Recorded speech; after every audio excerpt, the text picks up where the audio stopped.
Mientras estemos en la tierra no habrá escapatoria de conflictos y tentaciones. Pero en cada tormenta tenemos un refugio seguro.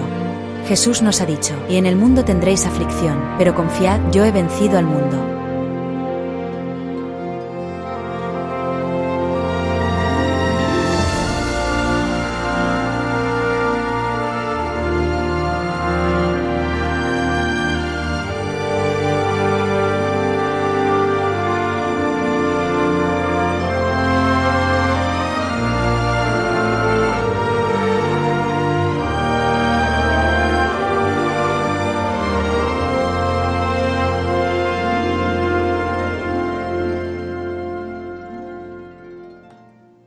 Sabes, Sónica, el libro que escribiste es una historia de lo que pasó, ¿cierto?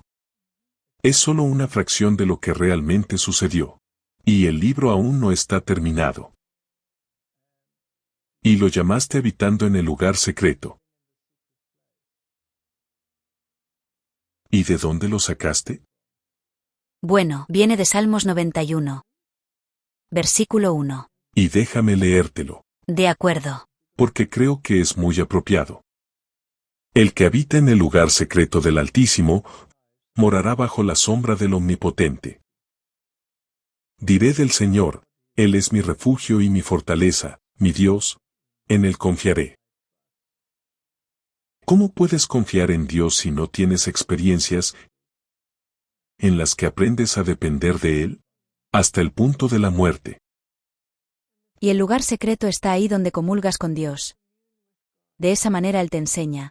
De esa manera Él te enseña lo que es su carácter. Ese es el lugar sagrado donde solo tú y Él podéis entender. Es como esa canción, Vengo al jardín solo. Mientras el rocío aún está en las rosas. Y luego dice, ciertamente te librará del lazo del cazador y de la peste nociva. Hemos tenido ambas cosas. Así es. Son muchos los que nos han intentado atraparnos. Y hemos tenido algún escándalo y pestilencia que nos han asolado. Con sus plumas te cubrirá, y debajo de sus alas confiarás. Su verdad será tu escudo y tu baluarte. Así que cuando las cosas van mal y la gente dice, es esto, aquello y lo otro, has hecho algo mal. Es tu dieta, es esto, aquello y lo otro. Y acabas en el hospital y te dicen, ¿qué comes que te hace enfermar? Y al final te dicen, nunca he visto a nadie recuperarse tan rápido. Comas lo que comas, por favor, sigue así. ¿No es cierto? Así es.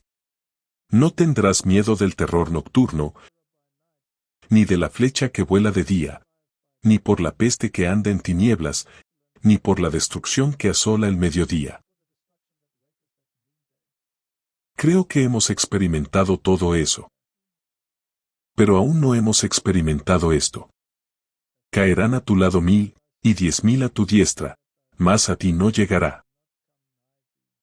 Solo con tus ojos contemplarás y verás la recompensa de los impíos. Ese es el tiempo en la historia donde estamos ahora. Muy pronto, Dios pondrá fin a esta calamidad que está teniendo lugar en esta tierra. Y entonces se hará una diferencia entre los que creen y los que no. Esa es la promesa. Pero antes de llegar a esa promesa, tienes muchos terrores nocturnos, pestilencia, inmundicia. Y el libro aún no está terminado. Aún no. Está terminado, pero las historias no terminaron. En realidad. Primero titulé el libro Historia sin fin. Porque cuando termine este tiempo en la tierra, continuará y habrá vida sin fin, para siempre. Eso es verdad. Pero de momento, debes habitar en el lugar secreto del Altísimo. Así es.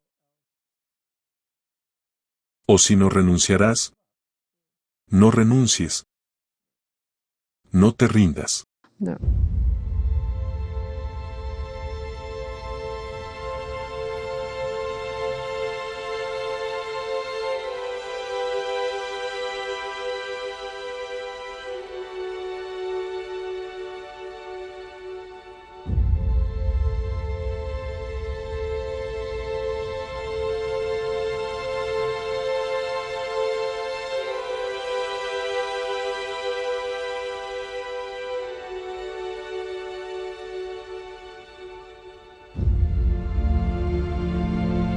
El que habita en el lugar secreto del Altísimo morará bajo la sombra del Omnipotente. Diré del Señor: Él es mi refugio y mi fortaleza. Mi Dios, en Él confiaré.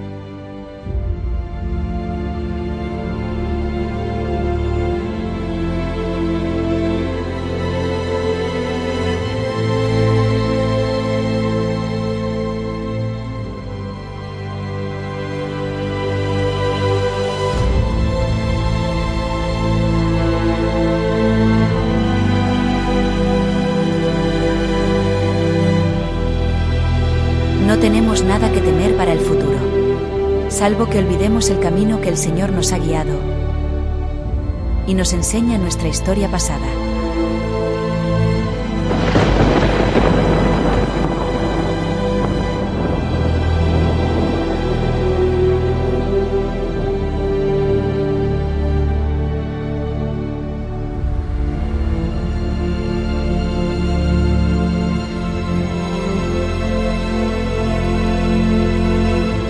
Este es Sam. Le llamamos Sam porque no sabemos si es una Samantha o Samuel.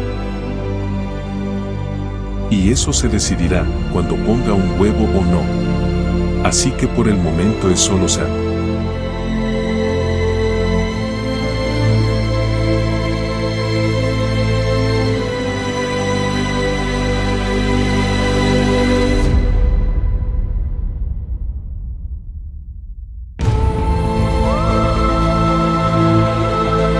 Habitando en el lugar secreto.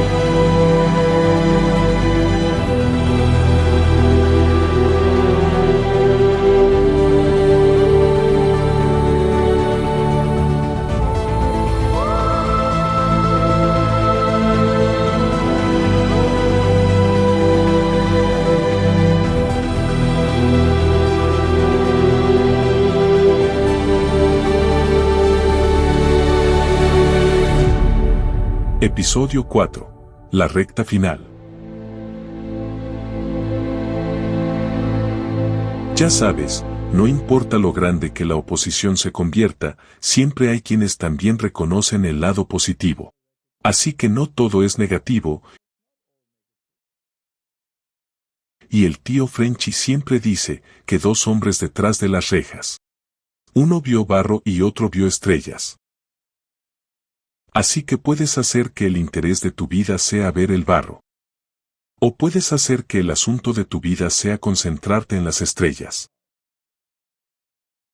Ahora, no todos en esta iglesia están en contra de lo que predicamos. Hay muchas personas que han aceptado la verdad por eso, y hay muchos que han estado en la iglesia por muchos, muchos años. Tercera, cuarta generación. Y aprecian muchas de las cosas que hacemos. Recuerdo que el presidente de una conferencia me dijo que no podía entender que yo predicara así. Asistió a toda una serie mía. Dice que estaba tan nervioso cuando hablaba como lo hago, que literalmente se aferró a su silla para no salir corriendo de la sala. Se agarró a su silla y dijo que después de un rato se dio cuenta de que el único que quería salir corriendo de la sala era él. ¿Te acuerdas de eso? Sí, lo recuerdo. Y luego dijo que todos los demás escuchaban y se tomaron decisiones y la gente aceptó la verdad. Y entonces se dio cuenta de que personas diferentes necesitan cosas diferentes. Y hay diferentes métodos y formas en las que puedes predicar el Evangelio. Mi método y nuestro método era limpiar la casa, limpiar la basura, para que puedan ver las piedras hermosas. Otras personas solo hablan de las piedras bonitas, y la gente entra y ve el barro, la suciedad y se van directamente. ¿Y si lo hacemos al revés? Predicar sobre el barro que hay que quitar, para poder apreciar las hermosas piedras. Y luego cuando entres y veas el barro, y digas, conozco este barro, pero aquí hay piedras hermosas.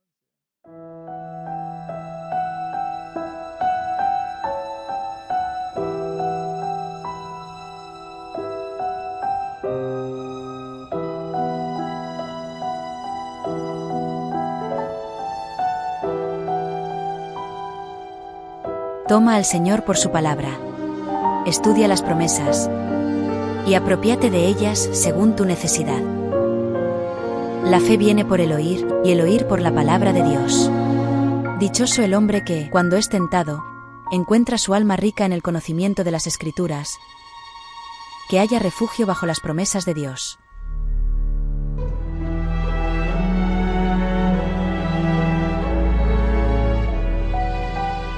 Y ese presidente de conferencia se convirtió más tarde en presidente de la Unión.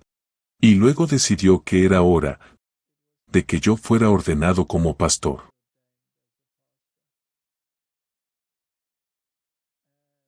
Y en una gran reunión campestre, con muchos oradores del extranjero, algunos de los cuales ya están muertos. Uno de ellos fue Richard.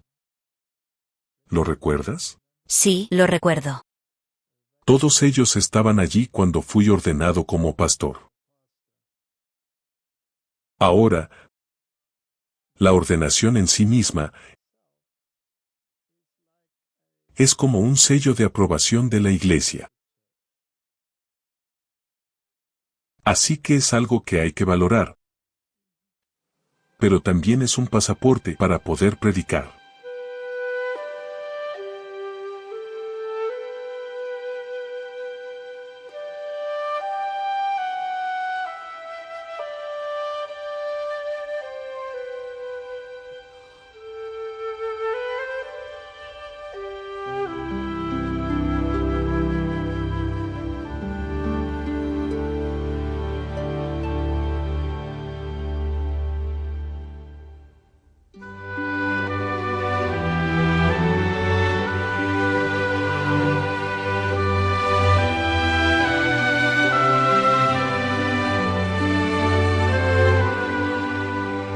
La nada explotó y lo creó todo.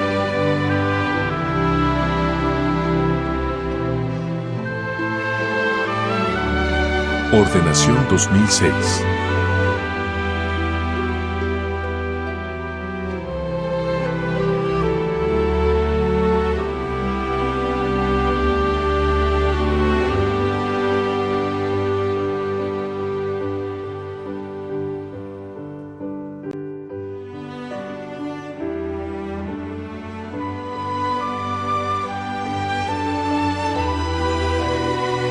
Es porque deseo tanto trabajar por la salvación de las almas que no me rindo ante las debilidades.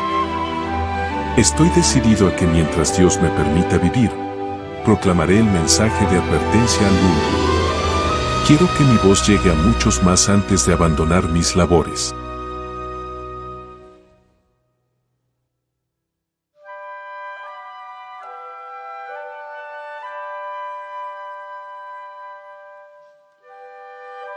Pero no todos los países están tan contentos de aceptar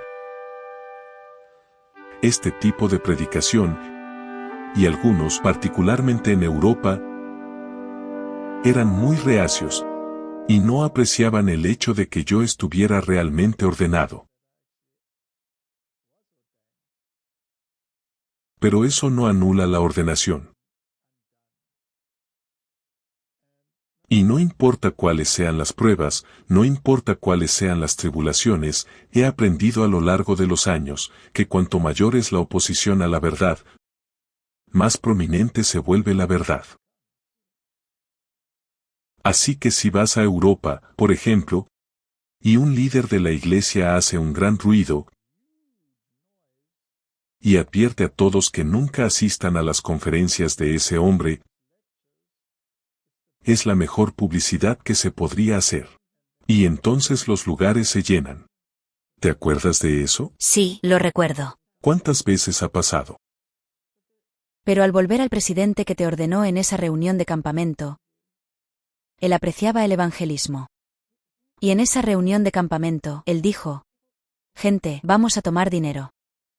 Cuando tomemos la ofrenda hoy, va a ir al evangelismo. Y todos estaban en su contra y dijeron que no, que tiene que ir para cubrir la deuda de la iglesia. Estaban endeudados. Y entonces él dijo: no, vamos a usarlo para la evangelización. ¿Y te acuerdas de lo que pasó? Dijeron, está bien, hagamos una segunda ofrenda. Así que tomaron la ofrenda más grande que jamás se había tomado, y fue toda para evangelismo. Y él dijo, tomemos una segunda ofrenda, y a través de esa ofrenda, toda la iglesia salió de la deuda. Así es. Así que Dios es asombroso. Quiere que pienses primero en su mensaje. Y todas estas cosas te serán añadidas. Así que cuando en Europa predican contra la verdad y trataron de impedir que predique, no hace otra cosa que publicidad. Y cuando me acusaron ante los tribunales de Alemania, y al final esa investigación tardó 1 año en completarse, y no sabías cuál iba a ser el resultado. Te dijeron que tenías que estar listo para ir y estar en la corte. Sí. Y luego tal vez ser encarcelado. Y el gobierno me exoneró completamente. Y entonces uno esperaría que la iglesia dijera, bueno, lo sentimos, cometimos un error. Pero hasta el día de hoy, eso no ha sucedido. Pero no importa. La gente sabe cuál es la verdad. Y Dios lo sabe. Y Dios sabe cuál es la verdad. Y la verdad triunfará hagan lo que hagan. Y me prohibieron. Me prohibieron la entrada a las iglesias. No puedo predicar en las iglesias. Bueno, entonces predicaré en las salas, porque tienen que hacerse la pregunta, en el tiempo de los discípulos, les dijeron que ya no debían predicar en su nombre. Todo el tiempo. ¿Y qué decían? Fueron y predicaron en su nombre. Y decían, tenemos que obedecer a Dios más que a los hombres. Así que si estoy convencido en mi mente y en mi corazón, que el Señor ha puesto esta carga de este mensaje en mi corazón, si no lo predico, entonces estoy trabajando en contra de mi conciencia. Así que pueden gritar tanto como quieran. Ahora, si ellos están gritando, convenciéndome de que no hay frutos, entonces me detendría. Pero si están gritando, solo me prueban que más y más personas abrazan la verdad. Entonces no importa cuánto griten, los ignoraré, hasta que Dios me diga que deje de predicar este mensaje. Hay muchas personas que nos escriben y dicen que fueron católicos, que fueron ateos, que fueron evolucionistas. Eran ocultistas. Sí. Y han salido y han abrazado la verdad. Sí, tenemos uno tras otro. Gente que ha salido de sociedades secretas, gente que ha salido de organizaciones militares secretas, muchas personas. Y lo interesante para mí es que cubre todo el espectro, desde los más pobres entre los pobres, hasta los más famosos entre los más famosos, desde estrellas de cine, hasta gente con muy poca educación. Y abarca todo el espectro. Y dijiste, ¿no deberían tener la oportunidad de escuchar esta verdad? Por supuesto. Un líder me lo dijo, un líder muy prominente. Me dijo, no predicarás estas cosas. Te detendrás inmediatamente. Y me ordenó que me detuviera. Y salí de allí y dije, Señor, ¿qué hago con esto? Y mientras salía, un joven vino y me abrazó y me dijo, yo era un miembro de la nueva era. Gracias por predicar la verdad. Y entré en una sala y el tío Frenchy estaba conmigo. Y el hombre se me acercó y me dijo, gracias por predicar la verdad. La he aceptado. Y era un neurocirujano. Y luego vino un tercero y era un geólogo evolucionista, cerca de aceptar la verdad. Y me dije, ¿no debería creer en estas cosas? Entonces pude ignorar con seguridad lo que esa persona había dicho. ¿Por qué dicen estas cosas? Porque les encanta, como nuestro gato, tomar el sol de la aceptación con las otras iglesias. Y tienen miedo, tal vez incluso miedo a las consecuencias. Por la persecución. El espíritu de profecía dice muy claramente que cuando venga la persecución, esas personas no habrán sido fortificadas a través de las pruebas por defender la verdad. En este mundo tendréis tribulaciones.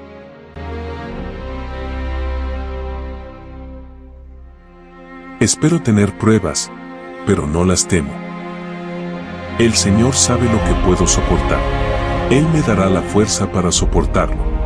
Él me sostendrá en mi debilidad, permitiéndome seguir adelante y saber que su salida está preparada como la mañana.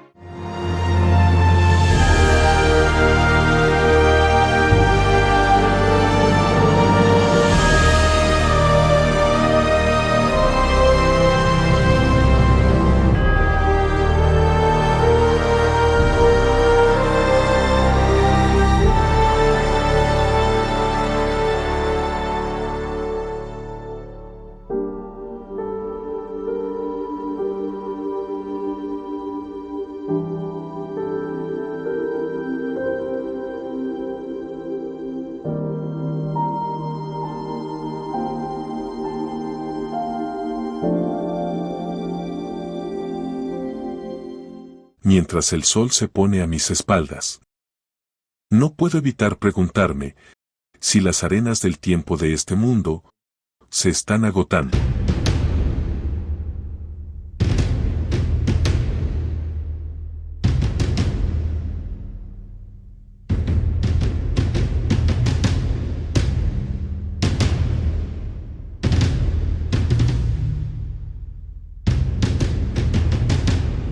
Hemos recorrido toda Europa, siguiendo los pasos de la Reforma. ¿Qué es lo que nos mueve? Creemos que el pueblo de Dios en el final de los tiempos deben ser restauradores del puente, restauradores de caminos para habitar. Creemos que los mandamientos de Dios que han sido pisoteados deben ser restaurados. Creemos que el mundo necesita escuchar un mensaje. El mensaje de los 3 ángeles, según consta en el capítulo 14 del libro de Apocalipsis. Y hemos estado en situaciones extraordinarias. Dios nos ha abierto puertas. Ha sido increíble. Llegamos a lugares y nos paramos en lugares donde nunca pensamos que podríamos pararnos.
Mientras el sol se pone, creo que el ocaso de este mundo está muy, muy cerca.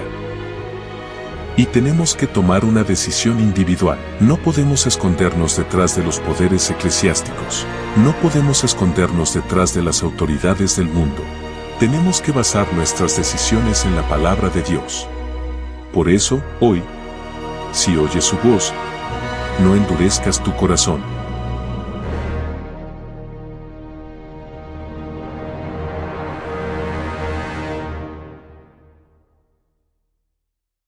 ¿Qué pasó con tu cadera? Oh. Fue toda una historia. Estuvimos con nuestra hija Tania el fin de semana. Ella estaba trabajando.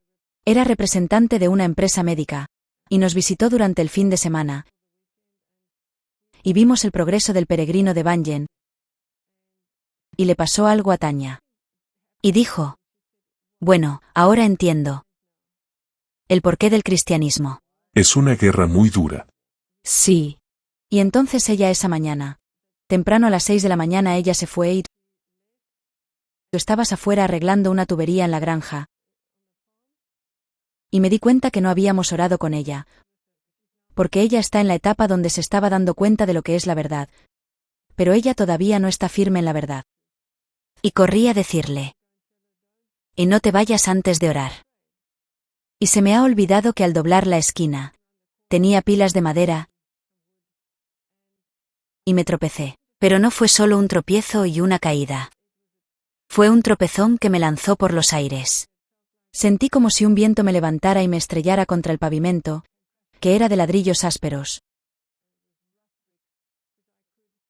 Porque podía oír cómo se desgarraba esta parte, podía oírla porque estaba junto a mi oreja. Aún puedo ver la cicatriz. Pude oír el desgarro de la carne. Y era una herida muy, muy grande. Y no podía levantarme. Y entonces yo estaba gritando. Y entonces viniste tú. Simplemente llegué en ese momento.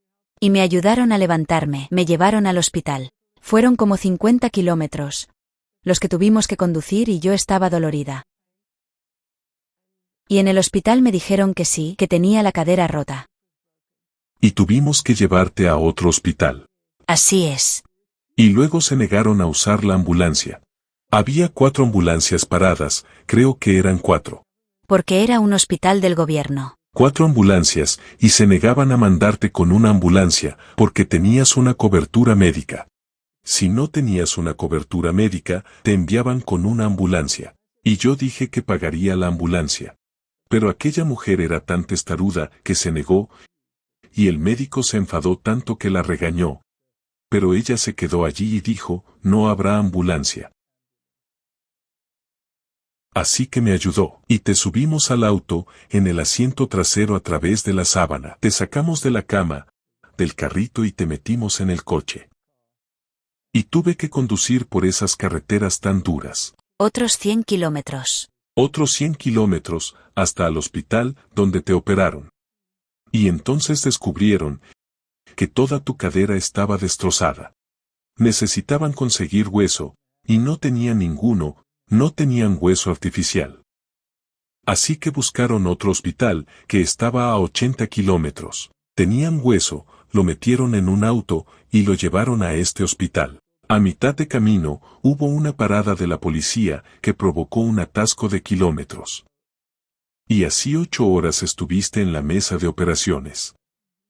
Esperando el hueso. Esperando el hueso. Y entonces el cirujano vino a verme, y me dijo: ¿dónde estabas cuando ocurrió este accidente? Y le dije: estaba en el campo arreglando tuberías. Y me dijo: ¿tiene algún testigo de eso? Y me dije a mí mismo: ¿qué quiere decir este hombre? Dije: ¿por qué? ¿Hay algo mal? Dice: esto no es un accidente normal. Esto parece un choque frontal, como si alguien hubiera cogido un palo grande y le hubiera destrozado la cadera. Quiero saber dónde estaba usted, y si tiene testigos. Pensé: vaya, este hombre cree que he sido yo. Pero afortunadamente, el obrero estaba allí. ¿Te acuerdas? Antonio estaba allí. Y Tania también. Y así fue. Sí, fue un accidente terrible. Fue una rotura tan grave. Porque se rompió la pelvis. Se rompió la cavidad. Se rompió el fémur. El accidente fue tan grave que me prohibieron tocar el suelo con el pie y apoyarme en él durante 6 meses. Y ahora tenía un hueso artificial. Y mi pie. Tenía que crecer dentro de ese hueso artificial. Tenía que crecer en ese hueso. Y no crecía porque no había nada que lo sostuviera. Había tantos tornillos y tantas cosas, y no había nada. Era una gran cosa vacía. Así que el médico dijo: bueno, si no crece, habrá que amputarlo. Toda la pierna. Toda la pierna. Desde la cadera. Y dijimos: está bien. Le pediremos al Señor que nos ayude. Porque ya no podemos hacer nada. Los médicos no pueden hacer nada. Y tuvimos que hacerlo con el tío Frankie. Teníamos planeado un viaje a Jerusalén. Creo que a Oriente Medio. Y luego se suponía que iríamos a Loma Linda. Así que todo estaba planeado. Y aquí estoy con muletas. Y dije: no, iré, voy a ir. Fuiste una testaruda. ¿Por qué somos tan tercos? Así es. ¿Habías aprendido a ser testaruda? Sí, creo que el Señor, a través de esa experiencia, quería que yo pasara por esa experiencia, para tener fe en que Él va a hacer algo. Así que justo antes de irnos, tuvimos reunión de campamento, y le pediste a los pastores que me ungieran, y mi amiga vino, y ella me desintoxicó, porque había estado tomando muchos medicamentos, así que ella me desintoxicó. Pero eso es un proceso, es asombroso. Dios primero limpia tu mente, te desintoxica, luego te unge, y luego te da la solución. Así que la solución vino en Loma Linda. Cuando estás dando una conferencia, y esta señora vino a mí y me dijo, ella dijo, soy consciente de que tal vez necesitas ayuda. No se lo dijimos a nadie. Pero estabas con muletas. Iba con muletas. Pero, ya sabes, ella no sabía que yo no estaba sanando, que estaba sufriendo. Estaba con dolor. Y ella dijo, solo quiero decirte, ¿mi marido es un qué? Era cirujano ortopédico. Cirujano ortopédico, pero se especializó en una forma especial de tratarlo. Y entonces le dije, no, estoy bien. Pero mientras se alejaba, pensé, ya sabes, tal vez el Señor la ha enviado a mí. Y la volví a llamar y le dije, sí, en realidad me duele. Tal vez tu marido pueda mirarme. Así que al día siguiente vino con una pequeña maleta y me revisó la cadera. Y me dijo, tienes inflamación en la bursa, en la pequeña bolsa. Y no se está curando. Y no está curándose. Y dijo que es una de las personas que han sido entrenados para tratar. Que era una de las personas que descubrió el método para tratar tal situación, solo uno de 2 en todo el mundo. Sí, algo así. Algo así. Bueno, o el único, no recuerdo exactamente. Y entonces me inyectó justo en la bursa. En el lugar correcto. Con una técnica muy especial. Una técnica especial. Y a partir de ahí, mejoré. Cuando volví a casa, pude dejar las muletas y estaba cojeando. Estuve luchando para caminar durante 2 años, antes de poder caminar normalmente. Entonces el Señor utilizó a mi amiga para desintoxicarme. El Señor me ungió a través de su pastor, y luego me dieron el tratamiento que eliminó la inflamación. Pero tuviste que decir, voy a ir. Sí, tuve que decir voy a ir. Esté enfermo o no, el Señor se encargará de esto. Así que la gente piensa que cuando uno está trabajando en la viña del Señor, entonces la vida va a ser tranquila y libre de problemas. Satanás nunca se detendrá. ¿Y cuánta gente dijo que es por tu dieta que te rompiste la cadera? Mucha gente. Muchas personas. De hecho, un pastor me dijo que era un pastor de la Reforma de Salud. Y me dijo, es una pena que te hayas roto la cadera, porque ahora ya no eres un buen ejemplo para la Reforma de Salud. Y eso me dolió mucho. Porque he llevado una vida lo más sana posible. Y en el hospital te hicieron pruebas óseas y dijeron que eran las más perfectas que habían visto para una mujer de tu edad. Así que siempre es alentador cuando pasan estas cosas.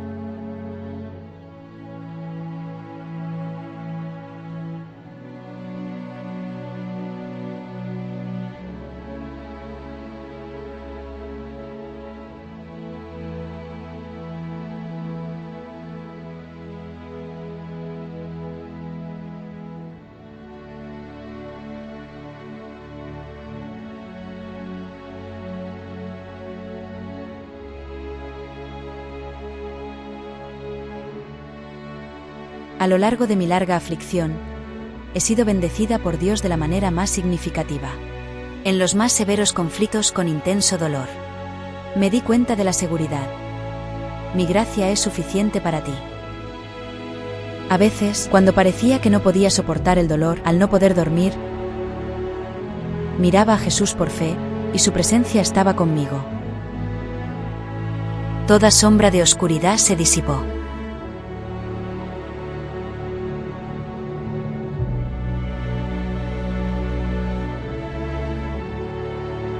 Tus deseos, tu voluntad, se cruzarán a menudo, pero no debes desanimarte.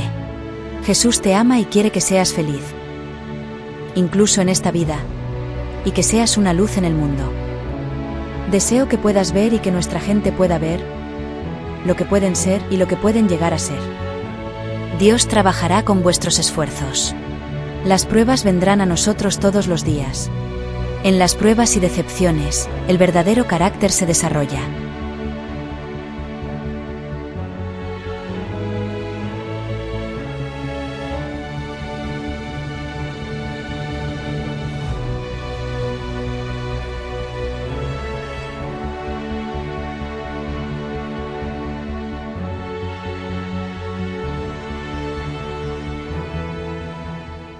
Y eso no significa que las pruebas y las tribulaciones cesarán.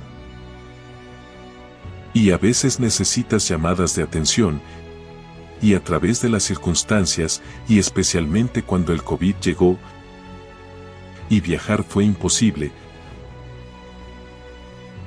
a través de muchas circunstancias, de las que no creo que necesite hablar en este momento. Nos vimos obligados a iniciar nuestro propio ministerio, que es Choque de Mentes, y empezamos el programa Que pasa, profe. Empezamos siendo muy pequeños, y Dios nos ha ayudado a construir una presencia en el mundo, especialmente a través del proyecto Que pasa, profe. Y ahora tenemos un ministerio de salud y vamos a empezar una escuela. Y cuando tenemos todas estas cosas en marcha, te enfermaste. Así es. Y te pusiste terriblemente enferma por todas las repercusiones de todas esas cosas horrendas que te salieron mal, y todas las cosas que habían crecido juntas en tus intestinos. Y esto fue hace un año, ¿cierto? Y tuve que llevarte corriendo al hospital, y tuvieron que operarte de urgencia, y te encogiste hasta desaparecer. ¿Cuántos kilos perdiste? Había perdido 15 kilos. Has perdido 15 kilos. Y te miré y pensé, ¿es aquí donde? ¿Dónde todo va a terminar? Nuestra pequeña estancia juntos va a terminar. Y estábamos preparados para que esta vez no te recuperaras. Pero aquí sigues. Alabado sea Dios. Exactamente un año después. Exactamente de agosto a agosto. De agosto a agosto. Así que este agosto me enfermé. De la nada. Y se puso tan mal que también pensé que no iba a lograrlo. Pensé que te iba a enterrar. ¿Estabas preparada para enterrarme? Y luego me llevaste a toda prisa a ese hospital, después de que el médico dijera, será mejor que te vayas inmediatamente. Y yo te dije en el camino, es el que está a 120 kilómetros de distancia. Te dije, no creo que lleguemos, o no voy a llegar. Entonces llegué allí. Sí, y aquí estás. Aquí estoy, y me hicieron un procedimiento de emergencia. Y entonces tuve una terrible infección. Y era una de esas infecciones resistentes a los antibióticos. Y estaba en juego si viviría o no. Probamos todo lo natural, y todo bajo el sol y nada funcionó. Y entonces llegué a un punto en el que dije, bueno, Dios, ya no hay nada que pueda hacer. Perdí 15 kilos, y si no hay nada que yo pueda hacer, entonces el único que me puede ayudar ahora eres tú, y te entrego totalmente la situación a ti. Y otra vez acabé en el hospital, y me quedé allí tumbado, y tuve que volver a hacerme un procedimiento, y hablé con Dios y le dije, estoy feliz de morir, porque he tenido una vida muy plena, una vida muy interesante, probablemente más interesante que la que tiene la mayoría de la gente. He tenido muchos altibajos, y sigo aquí y estoy agradecido por ello. Pero entonces le dije, Señor, los mensajes de los 3 ángeles necesitan ser predicados. Y el fuerte pregón necesita ser predicado. Y sé que mi utilidad puede estar llegando a su fin.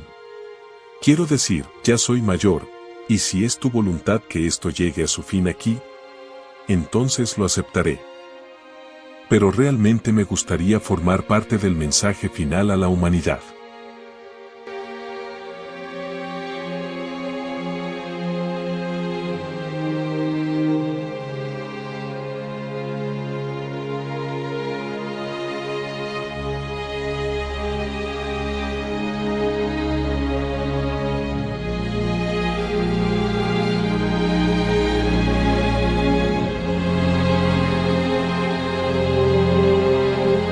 Durante muchos años he estado ocupado en el trabajo activo, hablando a la gente y escribiendo la instrucción abierta ante mí. A veces la enfermedad ha venido sobre mí, a veces me ha sobrevenido la enfermedad, y entonces arrojaba mi alma indefensa sobre Jesucristo y decía: Tú sabes, Señor, que te he elegido como mi Redentor. Dame no solo fuerza espiritual, sino también física, para que pueda seguir adelante y conocerte. Y el Señor nunca me ha abandonado, siempre ha sido mi ayudador, como será el tuyo si confías en Él.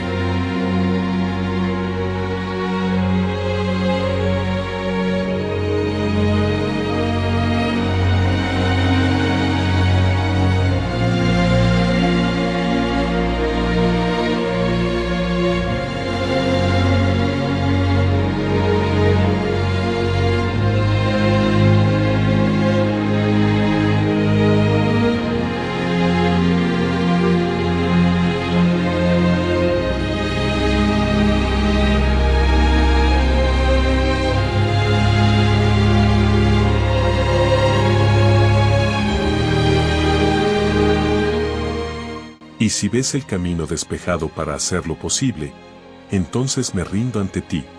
Y a partir de ese momento, me internaron en 3 pabellones diferentes. Y en una sala, había enfermeras y gente trabajando. Y pedí que mi dieta estuviera en armonía con la dieta que tenía Daniel. Y se interesaron mucho y me dijeron: ¿por qué haces esto? Yo estaba enfermo como un perro. Tenía fiebres, temblaba a causa de esta infección y no podía controlarla. Y normalmente con el tiempo esas infecciones te matan. Y tuve la oportunidad de hablar con varios de los miembros del personal. Y aunque estaba tan enfermo, muchos de ellos dijeron que entendían que querían cambiar su estilo de vida.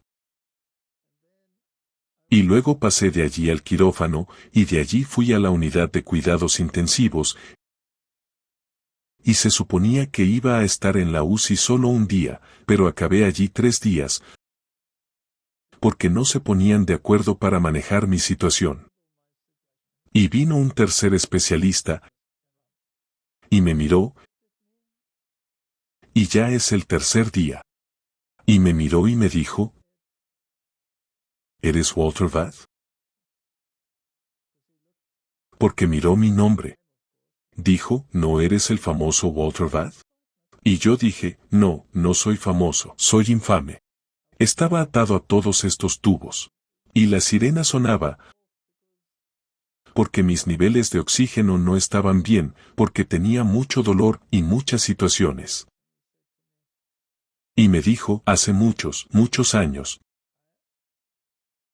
yo vi un DVD tuyo. Fue hace unos 10 años. Le dije: está bien. Y él dijo: era interesante. Y me lo dio un viejo amigo de la escuela del que he sido amigo durante muchos años. Y él era adventista y le tengo mucho respeto. Y le quiero porque es mi amigo. Pero realmente no entiendo por qué tiene esta extraña religión. Y él me dio este DVD y yo lo miré. Y era interesante. Pero realmente no entiendo de qué van ustedes. Y entonces me dijo: quizás puedas explicarme por qué crees lo que crees. Y allí estaba yo, pegado a todos estos tubos, mirando a este hombre, y dije: Señor, en mi cabeza, ¿es por esto por lo que estoy tumbado aquí? Así que me dio la fuerza para decirle por qué hago lo que hago. Y le di una charla de 1 hora y media. Y me miró y me dijo, ahora lo entiendo. Voy a contactar a ese amigo mío, y voy a estudiar con él, porque creo que esta es la verdad. Y él tenía pánico porque tenía rondas que hacer, pero se quedó por 1 hora y media conmigo, y luego se fue, y me di cuenta que tal vez Dios no había terminado conmigo. Así es. Y tú estabas ahí cuidándome y trayéndome comida, cuando la comida del hospital era prácticamente insoportable, porque simplemente no saben preparar comida basada en plantas. Piensan que si les quitas todo lo que dan, lo que queda es lo que puedes comer. Yes. Sí, si quieres verdura, te traen pescado o pollo. Sí. Eso es verdura. Y luego fui transferido a la otra sala, habiendo salido de la UCI, habiendo tenido una campaña evangelística de 1 hora y media con este tercer individuo. Y yo aterricé en esta sala, y yo estaba solo en la sala. Pensé, qué bien, estoy solo en la sala. Y al minuto siguiente entró el primer paciente, y luego entró la segunda persona. Iban a ser operados. Los estaban preparando para operaciones. Una cama seguía abierta, y entonces entró el siguiente hombre. Había estado en una sala privada, porque era muy tímido con la gente. No quería estar con gente. Pero las salas privadas son muy caras, así que se resignó a vivir con el resto de la humanidad. Vino a esta sala y empezó a hablar conmigo. Yo estaba frente a él. Todavía estaba conectado a varios tubos y cosas. Y entonces empezó a hablar de religión. Y es interesante, si estás en un hospital, la gente habla de religión, ¿no? Así es. Y luego empezó a notar que yo comía diferente al resto. Y me preguntó, ¿por qué comes diferente? Le expliqué lo mejor que pude, dadas las circunstancias, por qué comía diferente. Y me dijo, llevo toda la vida sabiendo que hay algo que no funciona en nuestra forma de comer. Así que, por favor, explícamelo con más detalle. Así que se lo expliqué. Llamó a la enfermera y le dijo, disculpe, enfermera, quiero cambiar el menú que he pedido para cenar. A partir de ahora, comeré lo que come ese hombre. Me quedé asombrado. Y dije, vaya, qué interesante. Y él había pedido un café. Y tenía un tarro de leche a su lado. Y estaba vertiendo la leche en el café. Y antes de llevárselo a los labios, me dijo, ¿hay algo malo con el café? Es lo peor que me puedes preguntar en esas circunstancias. Así que le di otro sermón sobre el café y los lácteos. Quitó la taza de sus labios, la dejó en el suelo, llamó a la enfermera y le dijo, enfermera, por favor, llévesela y tráigame la infusión de hierbas que se está bebiendo ese hombre. He terminado con eso para siempre. Y de la salud, pasamos a la religión, y él quería saberlo todo. Así que pasé por Daniel, leí Daniel 2, repasé Daniel 7, repasé la Reforma, repasé Apocalipsis, le conté todo sobre el protestantismo en comparación con el catolicismo. ¿Y eso mientras los dos seguíais sufriendo? Sí, yo estaba dolorido mientras le daba la charla y apenas tenía voz. Intenté respirar un poco, bebí agua y continué. Pero no le había explicado nada del sábado. Y entonces viniste a visitarme, y otras personas vinieron a visitarme también, y empezaron a hablarle, y él estaba tan emocionado. ¿Lo recuerdas? Y entonces tú apareciste y dijiste, ¿qué? No me acuerdo exactamente. Dijiste algo sobre la escuela y nuestro hijo mayor. Sobre nuestro hijo mayor, que fue a la despedida del 12º grado. Y se suponía que iba a ser un viernes por la noche. Y toda la escuela lo cambió al miércoles por la noche. Porque guardaba el sábado. Porque guardaba el sábado. Y le dije que estábamos muy agradecidos de que la escuela hiciera eso. Y pensé, bueno, ¿cómo se va a tomar eso? Porque todavía no le había explicado nada del sábado. Y él se sentó y dijo, sábado. ¿Qué pasa con eso? ¿Qué es eso sobre el sábado?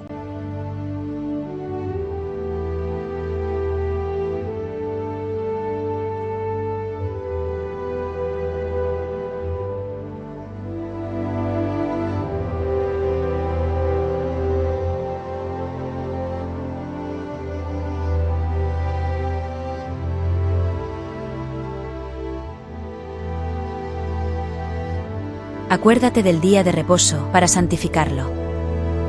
6 días trabajarás y harás toda tu obra.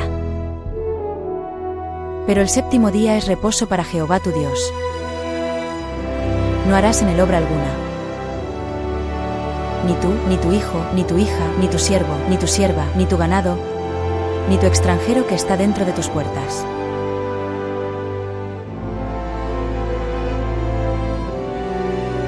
Porque en 6 días hizo Dios los cielos y la tierra, el mar y todas las cosas que en ellos hay, y reposó en el séptimo día. Por eso bendijo Dios el día de reposo y lo santificó.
Y entonces terminó la hora de visita, porque son muy estrictos en ese hospital, y todos se fueron.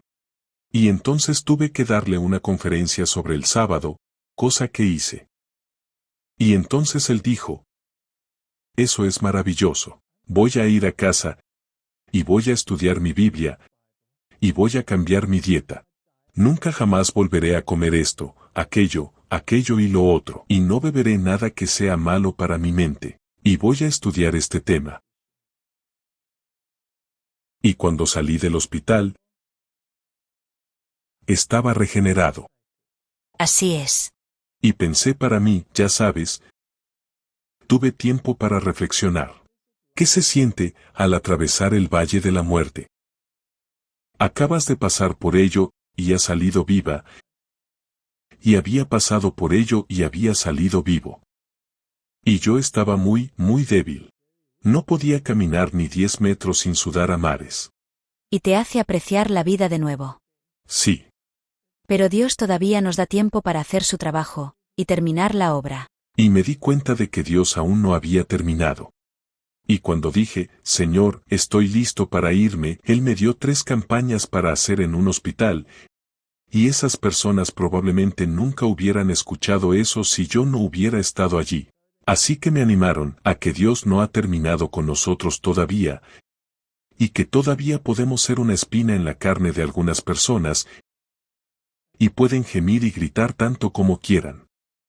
He aprendido que puedo confiar en mi Dios, y que este es la verdad, el camino y la vida, y que hay un mensaje final que dar al mundo. Y Él quiere que ese mensaje llegue al mundo. Y te levantó de nuevo, y me levantó de nuevo. Y podemos continuar donde lo dejamos. Y por la gracia de Dios, podemos hacerlo hasta que Él venga. Por la gracia de Dios, lo veremos venir. Así que animemos a la gente y digamos, no se rindan, nunca te rindas. Sigan adelante sin importar lo que el diablo les arroje. Esta es la verdad, y la verdad vale la pena. Muy poco nos ha costado el cielo.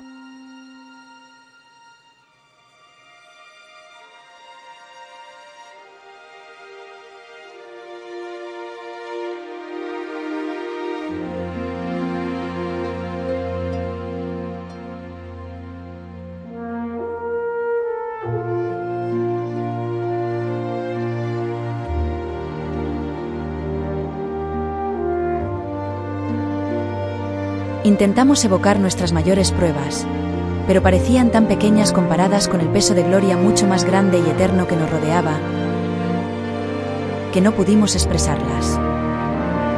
Y todos gritamos aleluya. Muy poco nos ha costado el cielo. Y tocamos nuestras arpas de oro, e hicimos sonar los arcos del cielo.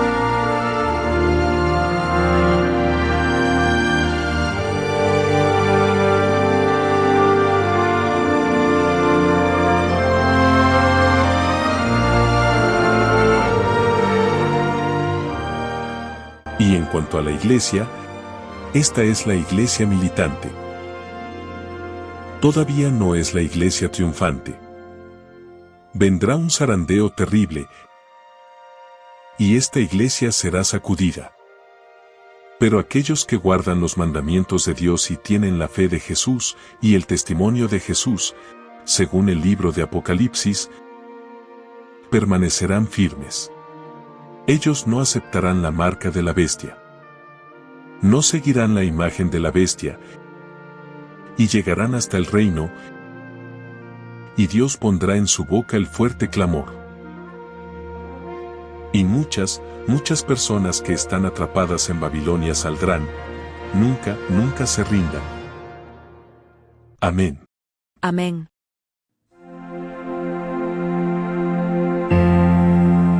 And I heard a great voice out of heaven saying, Behold, the tabernacle of God is with men, and he will dwell with them, and they shall be his people, and God himself shall be with them, and be their God.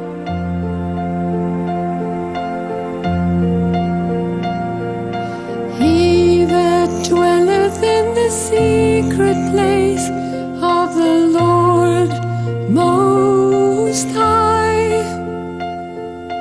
under the shadow of his grace, he will safely abide. He is my peace, he is my calm in the storm, my refuge and my trust. I will not fear the darkest night, for his word will be my light. He will give his angels charge to keep thee in his ways. Over thee they keep their watch, to bear thee all thy days. He is my peace, he is my calm in the storm, my refuge and my trust. I will not fear the darkest night, for his word will be my light.